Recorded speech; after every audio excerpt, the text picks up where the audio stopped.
কাকলি, তুমি কি ইউনিয়ন পরিষদের দিকে যাইতেছো? আপনি একজন ওয়ার্ড মেম্বার হয়ে ইউনিয়ন পরিষদের চেয়ারম্যানকে নাম ধরে ডাকতেছেন, তুমি করে বলতেছেন। ম্যাডাম, এইবারের মতো আমাকে ক্ষমা করে দেন। গ্রামবাসী, আপনারা সবাই শান্ত হন। রিলিফের চাল কে চুরি করছে সেটা আমরা জানতে পারছি। চোরের বাচ্চা, চোরের নাম তাড়াতাড়ি বলেন। 2 নাম্বার ওয়ার্ডের মেম্বার বশির হাওলাদার। ম্যাডাম, আমার একটা রোগ আছে, ঘুমের মধ্যে হাঁটি, ঘুমের মধ্যে চুরি করি।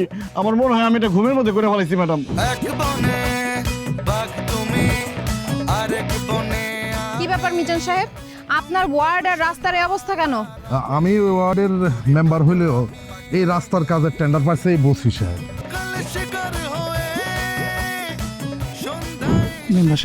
আপনি আমার মায়ের মৃত্যু সনদটা জোগাড় করে দেন। তোর মা তো বাইচা রয়েছে। একজন জীবিত মানুষের মৃত্যু সনদ বাইর করা এটা খুবই রিস্কি, কিন্তু টাকা লাগবে 50,000। খবরদার, তার সামনে তুই কোনো কথা বলবি না, তুই খালি কানবি।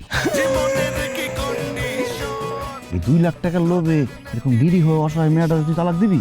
তালাকের ব্যবস্থা আমি করতেছি, কিন্তু 2 লাখ টাকা থেকে 50,000 টাকা আমার দিতে হবে। আপনার স্বামী জীবিত আছে, তারপর আপনাকে বিধবা ভাতা নেওয়ার জন্য কে পাঠাইছে? ওই ওয়ার্ডের মেম্বার। ম্যাডাম, আমাদের যে আজকে জরুরিভাবে ডাকলেন, একটু বলবেন আজকে মিটিং এর আলোচ্য বিষয় কি? কারণ আপনাকে ইউনিয়ন পরিষদের মেম্বার পদ থেকে আজকে বহিষ্কার করা হবে। কেন যে আমার বউরে চেয়ারম্যান বানাইতে গেছিলাম, আপনারা আমার একটা বুদ্ধি দেন। ম্যাডাম রে প্রেগনেন্ট বানাই দেন। তোমার তো আজকে খুব সুন্দর লাগতেছে, ইচ্ছা করতেছে তোমার সাথে প্রেম করি, তোমার ভালোবাসি।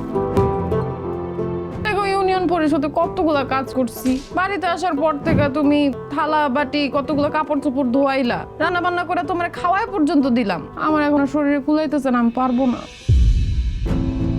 এটা আপনার বউ না আপনার শত্রু? কিভাবে জনগণের সামনে আপনার বেজ্জতি করে গেল? তুই আমার বউ, তুই চেয়ারম্যান, আমি মেম্বার।